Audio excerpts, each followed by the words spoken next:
الجامع الصحیح للبخاری کتاب الایمان باب خوف المؤمن ان یحبط عملہ وہو لا یشعر۔ اس باب میں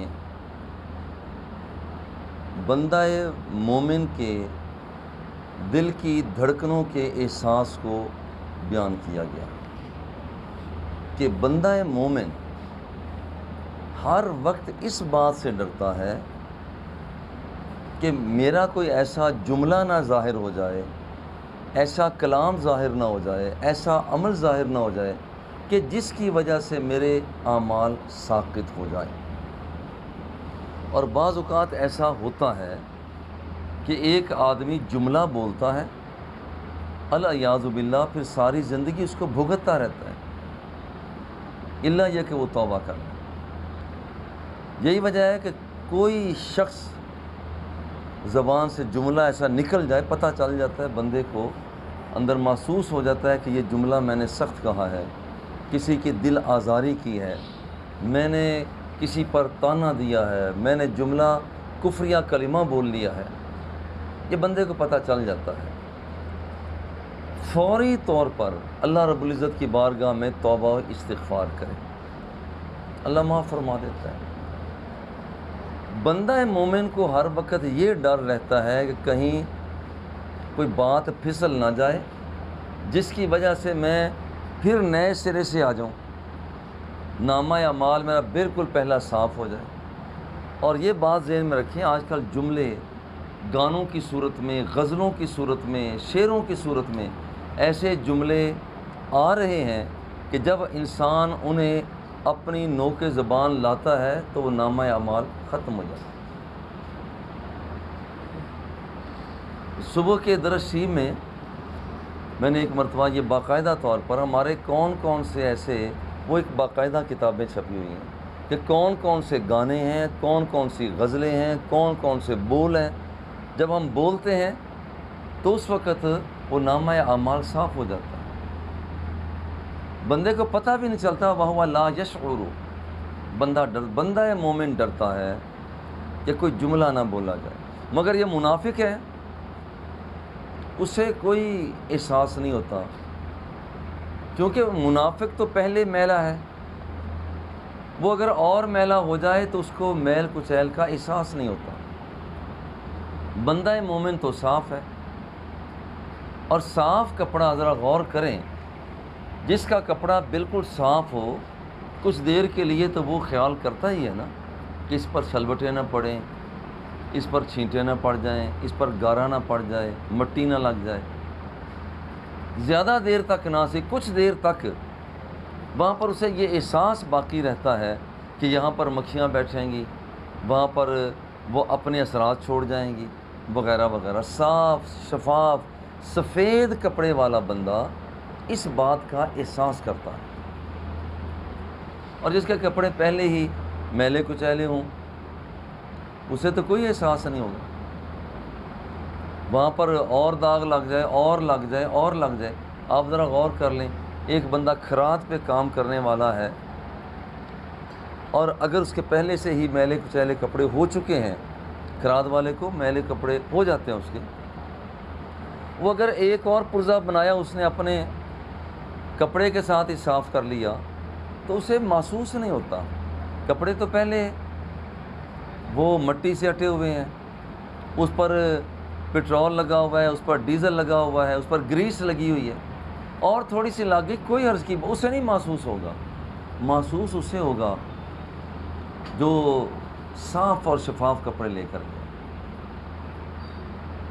یا اس کی مثال یوں سمجھ لیں، ایک بڑی کلاس ہے، کلاس کے اندر ایک طالب علم ایسا ہے، بڑا قابل ہے، قابلیت اس کی زبردست ہے، اور ایک ایسا جو نالائق ہے، نالائق کو روزانہ استاد ڈانٹ ڈپٹ کرتا ہے، اس کو کچھ نہ کچھ جملہ کس دیتا ہے، اور وہ جو قابل بچہ ہے اسے ہر وقت یہ احساس رہے گا کہ آج میرے استاد کی آنکھ بھی میری طرف وہ ٹیڑھی میڑھی نہ ہو جائے، وہیں ترچھی نگاہ سے میرا استاد مجھے کہیں دیکھ نہ لے، اور وہ جو دوسرا ہے بھلا مانس، وہ کہے گا ڈنڈے بھی پڑ گئے تو کیا ہے، کان بھی پکڑا دیے تو پھر کیا ہے، کیوں؟ اب دونوں میں فرق ہے۔ امام ابو حنیفہ رحمہ اللہ بارش کے موسم میں تشریف لے جا رہے تھے، تو محلے کا ایک بچہ وہ پھسلنے لگا، تو آپ نے ارشاد فرمایا بیٹا ذرا دھیان سے پھسل نہ جانا۔ وہ بھی امام صاحب کے دور کا بچہ تھا، پیچھے مڑ کر دیکھ کر کہتے ہیں حضور والا میں پھسلا تو اکیلا پھسلوں گا، آپ اپنا خیال فرمائیں، اگر آپ پھسل گئے تو پوری قوم پھسل جائے گی۔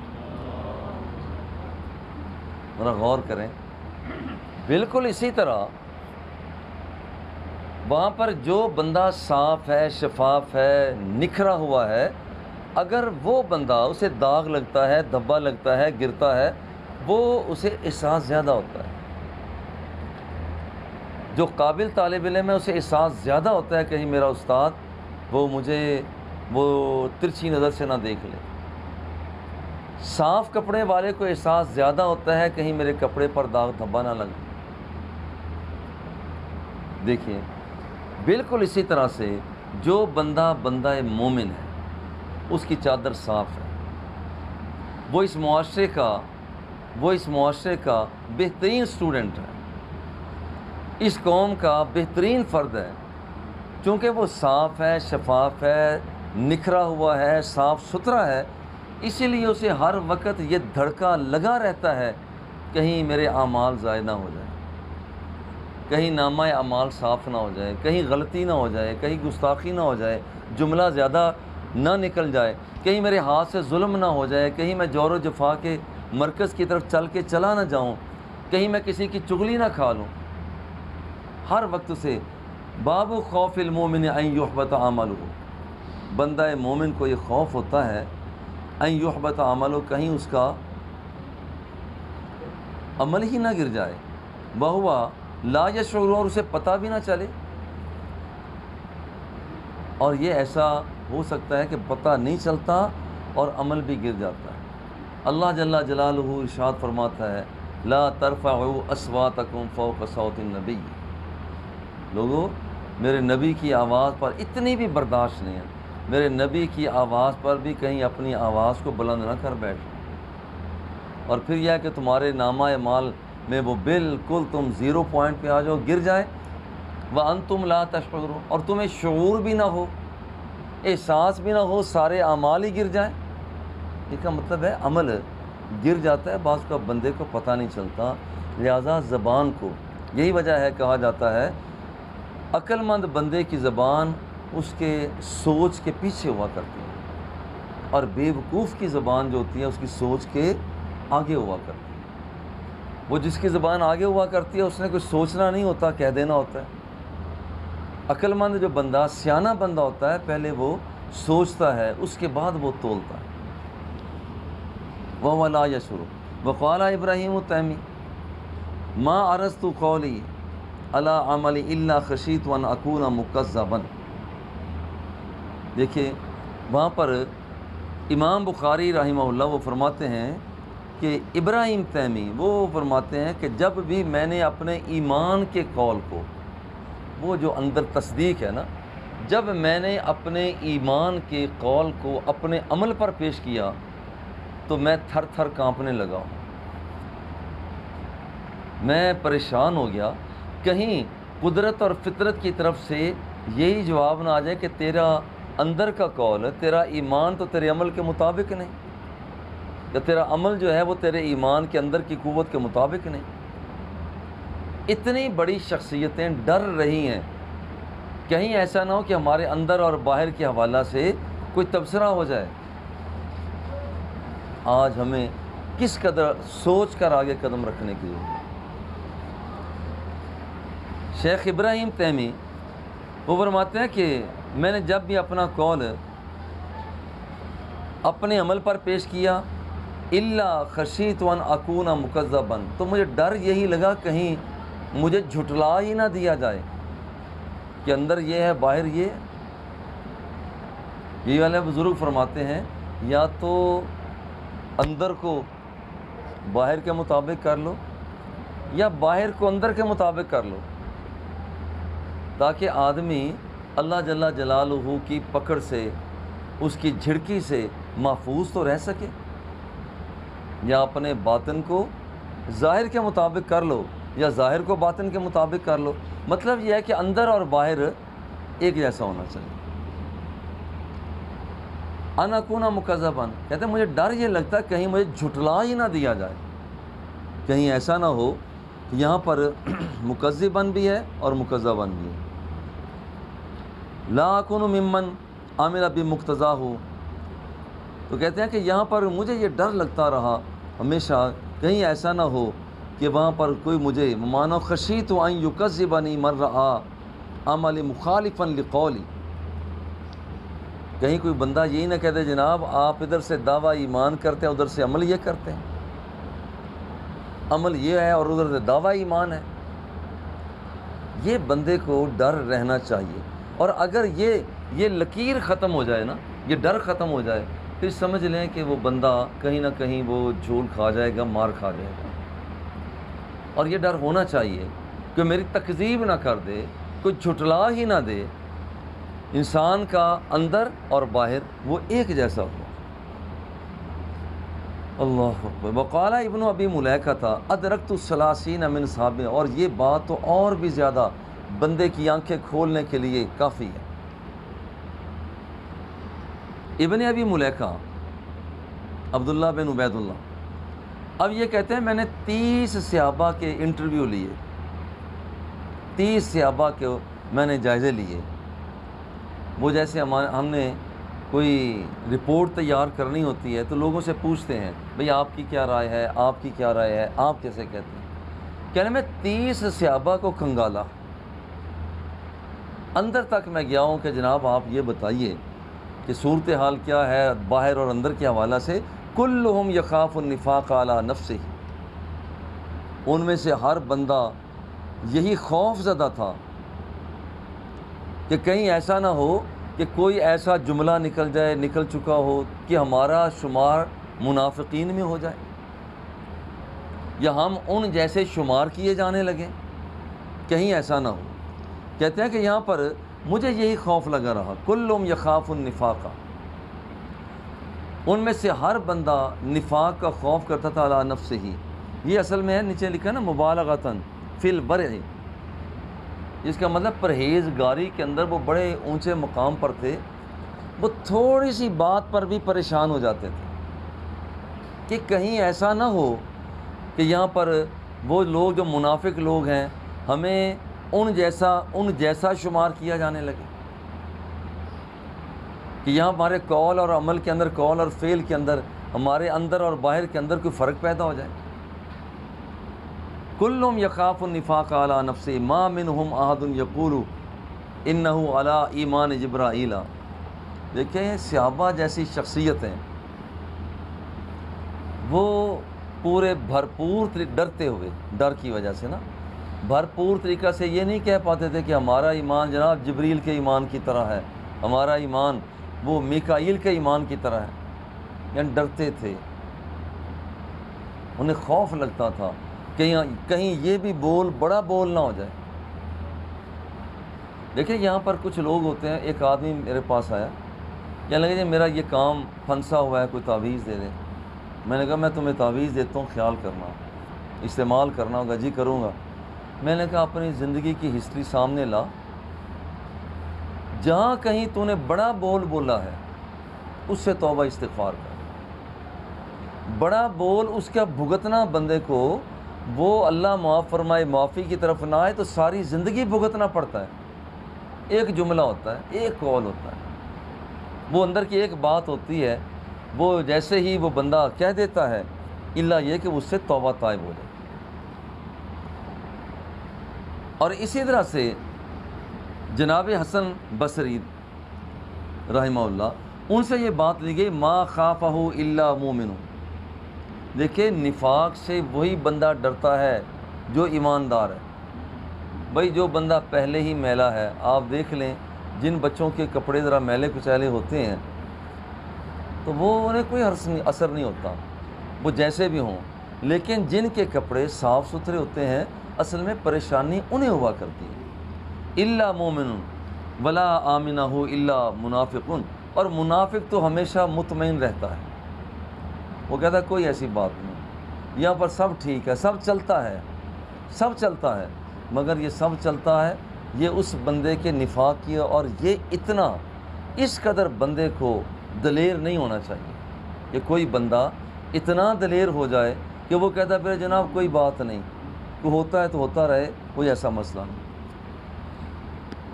وما یحذر من الاسرار، یا اسی طرح سے وما یحذر من الاسرار علی التقاتل والعصیان. دیکھیے ایک آدمی من غیر توبۃ لقول اللہ تعالی، جو بندہ مومن جب قصور کر لیتا ہے نا، قصور کر لیتا ہے، وہ فوری طور پر اللہ کی بارگاہ میں جھک جاتا ہے، معافی مانگتا ہے. اور لطف کی بات یہ ہے بغیر کسی مبالغہ کے رب ذوالجلال فوراً معافی بھی عطا فرماتا ہے. یعنی اس میں کوئی رکاوٹ نہیں. خدا نہ خواستہ ایک بندے سے گناہ، اور بندہ گناہ گار تو ہے، گناہ کر گیا اور اس کی ذات سے متعلق ہے. اگر متعدی گناہ یوں ہے کہ وہ کسی اور پر ظلم و ستم کیا، پھر تو اسے معافی مانگے نا، بھئی مجھے معاف کر دیں، وہ معافی اس سے مانگے.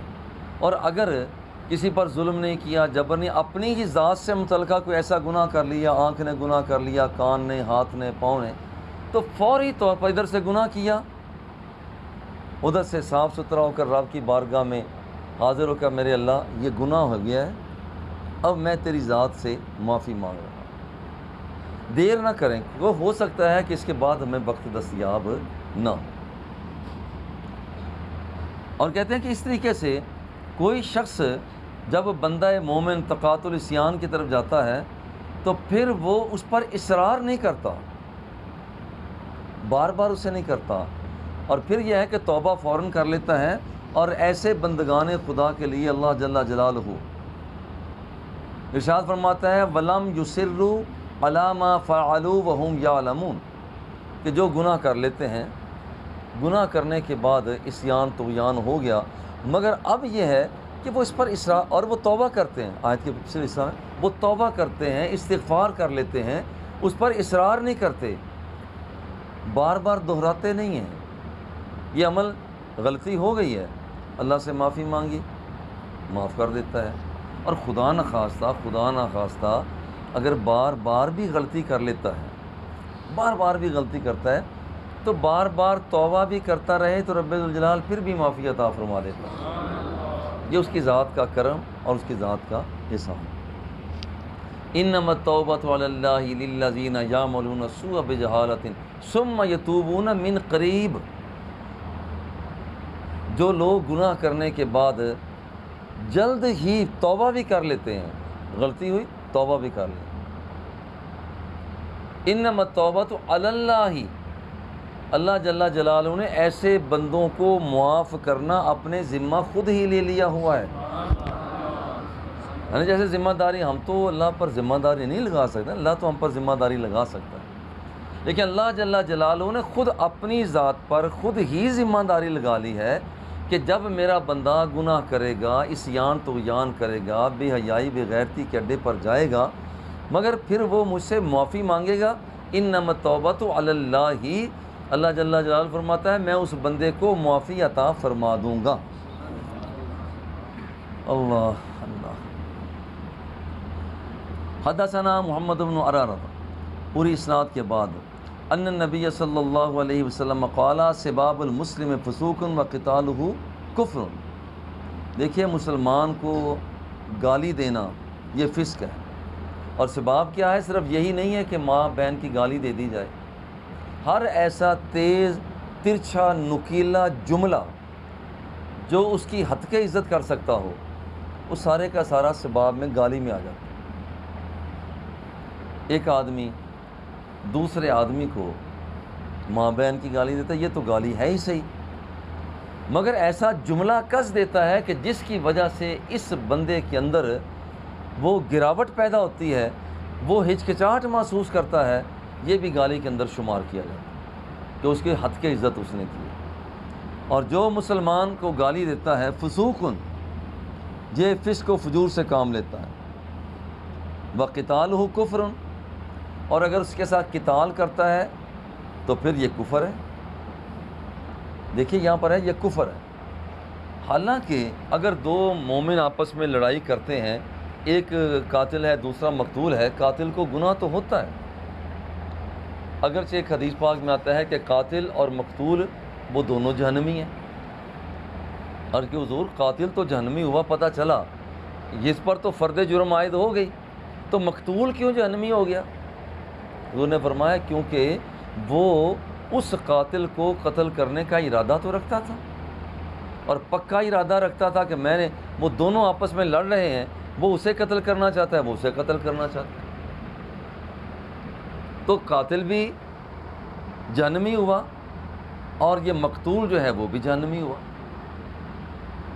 دونوں آگ میں گئے. مولانا یہاں پر غور کریں کہ بندہ جو دونوں قتال کرتے جہنمی تو ہوئے مگر کافر تو نہیں ہوئے. اور یہاں حدیث پاک میں ہے وَقِتَالُهُ كُفْرٌ، قتال کرنا کفر ہے. دیکھیں یہاں پر جہاں لفظ کفر کا آتا ہے، کفر کا اطلاق عصیان اور طغیان پر بھی آتا ہے. جہاں کوئی بندہ ایک انکار کرتا ہے کسی اچھی چیز کا تو اسے بھی کافر کہہ دیا جاتا ہے. اور یہ کفر کا جو اطلاق ہوتا ہے وَقِتَالُهُ كُفْرٌ، اس کا قتال جو ہے وہ کفر ہے. ایک پہلی بات تو یہ ہے کہ جب نعمتوں کا انکار کرتا ہے تو اسے بھی کفر کہا جاتا ہے. نعمتوں کا انکار کرنے والا شخص اسے بھی کفر کہا جاتا ہے. ایک دوسری بات یہ ہے قتالہ کفرن، کہ اس کا یہ عمل کفر کی طرح ہے.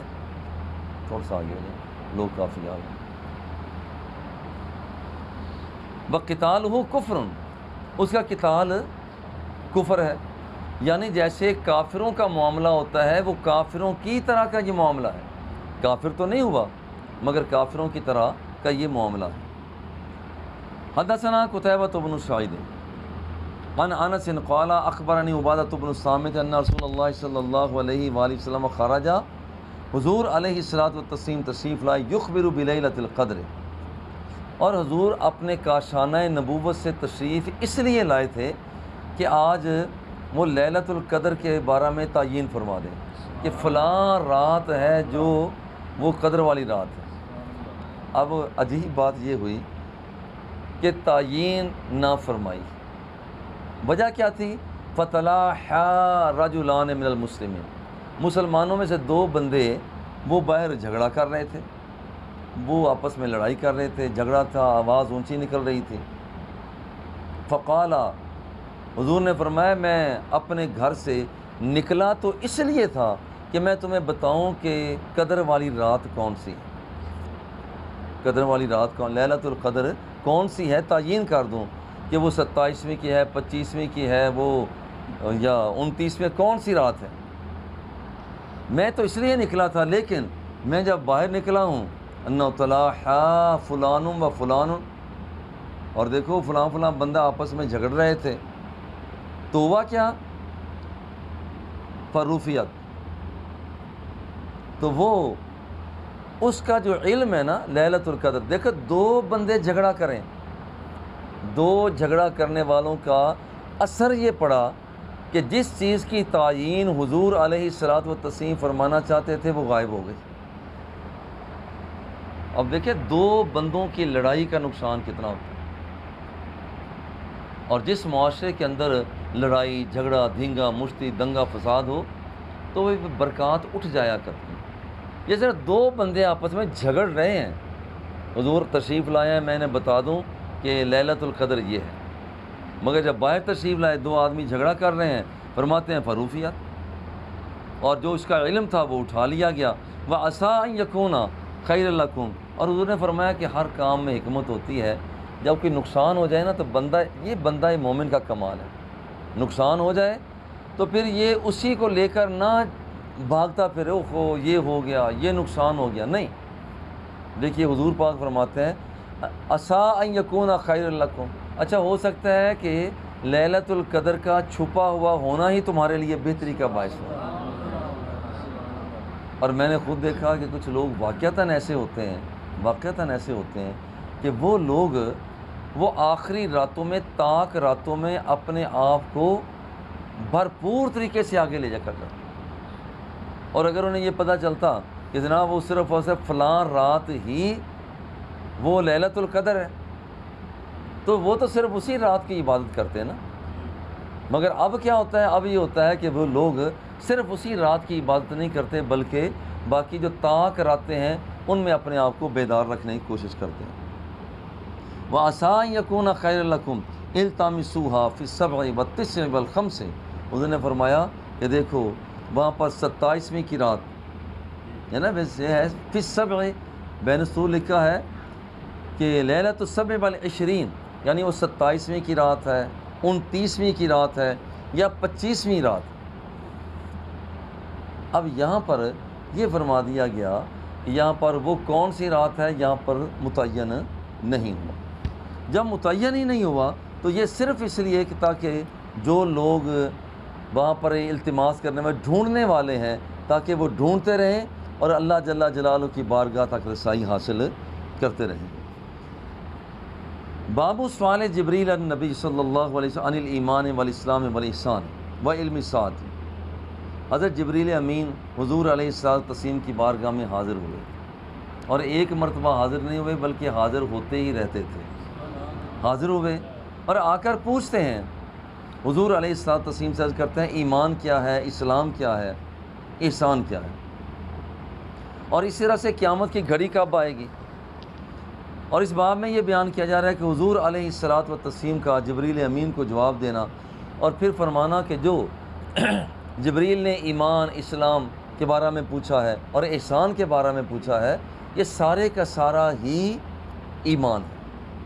فَجَعَلَ ذَلِكَ كُلَّهُ دِينًا، اور حضور علیہ الصلوۃ والتسلیم نے سارے کے سارے کو دین شمار فرمایا. وَمَا بَيَّنًا، اور دین کیا ہے؟ الدین اسم لما شرع اللہ تعالی لعبادہ علی لسان الانبیاء لیتوسلوا بہ الی جوار اللہ. دین کیا ہے؟ ایسے ضابطوں کو جاننا، ایسے قوانین کی پہچان کرنا کہ جس وقت وہ ضابطے قوانین آتے ہیں، وہ چیزیں آتی ہیں تو اس وقت بندہ جب ان پر عمل کرتا ہے تو رب ذوالجلال کی بارگاہ تک رسائی حاصل کر لیتا ہے. اور شیخ عبداللہ دراد فرماتے ہیں الدین وضع الہی سائق لذوی العقول باختیار المحمود الی الصلاح فی الحال والفلاح فی المآل. کہ دین کیا ہے؟ دین یہ ہے ایسا ضابطہ، ایسا قانون جب وہ بندہ عمل کرتا ہے تو پھر اس کے بندے کا ظاہر بھی درست ہو جاتا ہے اور اس کا باطن بھی درست ہو جاتا ہے. جبریل امین پوچھتے ہیں کہ حضور یہ بتائیے ایمان کیا ہے، اسلام کیا ہے، احسان کیا ہے، مگر لوگوں کو ابھی تک پتہ نہیں تھا یہ پوچھنے والا کون ہے. فَجَعَلَ ذَلِكَ كُلَّهُ دِينًا وَمَا بَيَّنَ النَّبِيُّ صلی اللہ علیہ وسلم لِوَفْدِ عبد القیس من الایمان. دیکھیے اللہ جل جلالہ کا یہ قول بھی ہے وَمَن يَبْتَغِ غَيْرَ الْإِسْلَامِ دِينًا فَلَن يُقْبَلَ مِنْهُ. جو دین اسلام کے بغیر کچھ اور ضابطے ڈھونڈتا ہے وہ اللہ کی بارگاہ میں قابل قبول نہیں. حدثنا مسدد قال کان النبی صلی اللہ علیہ وآلہ وسلم بارزا یوما للناس.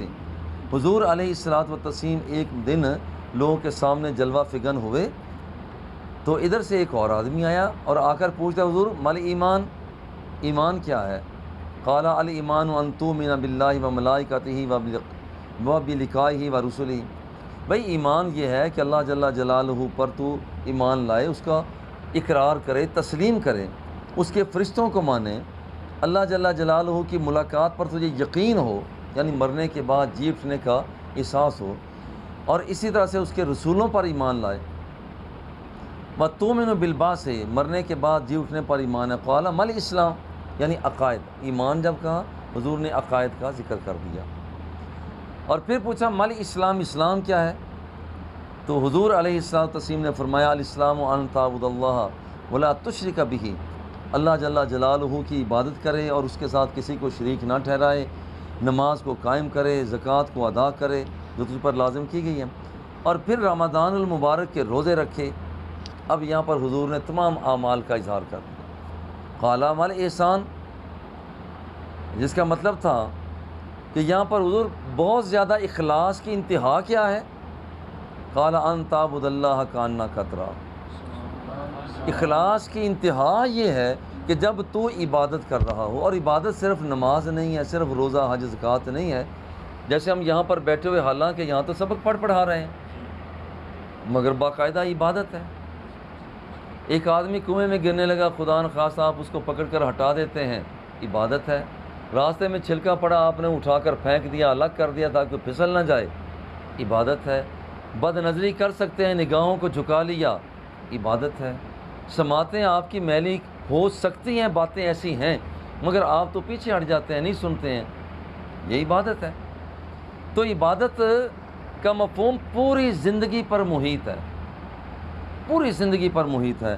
کانک تراہ فإن لم تکن تراہ، اصل اخلاص یہ ہے۔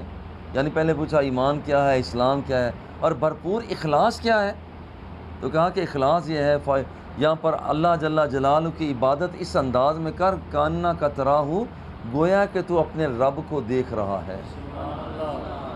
فإن لم تکن تراہ فإنہ یراک، اور اگر تو اسے نہیں دیکھ رہا، تو اسے نہیں دیکھ رہا، تو فإنہ یراک، اتنا تو تمہیں یقین ہونا چاہیے کہ تیرا رب تو تجھے دیکھ رہا ہے۔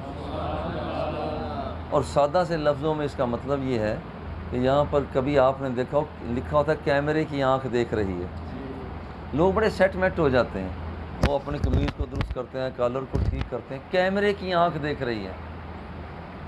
یہ صرف کیمرے کی آنکھ کے دیکھنے کا بندے کو احساس ہو تو اتنا سیٹ میٹ ہوتا ہے، اور جب اس کو یہ یقین ہو جاتا ہے کہ مجھے قدرت کی آنکھ دیکھ رہی ہے، میرا رب مجھے دیکھ رہا ہے، پھر اس کا مقام، پھر اپنا تن اور من اتنا اجلا کرتا ہے، تو پھر تو بابا فرید الدین ہی بنا کرتا ہے، پھر تو معین الدین چشتی اجمیری ہی بنا کرتا ہے۔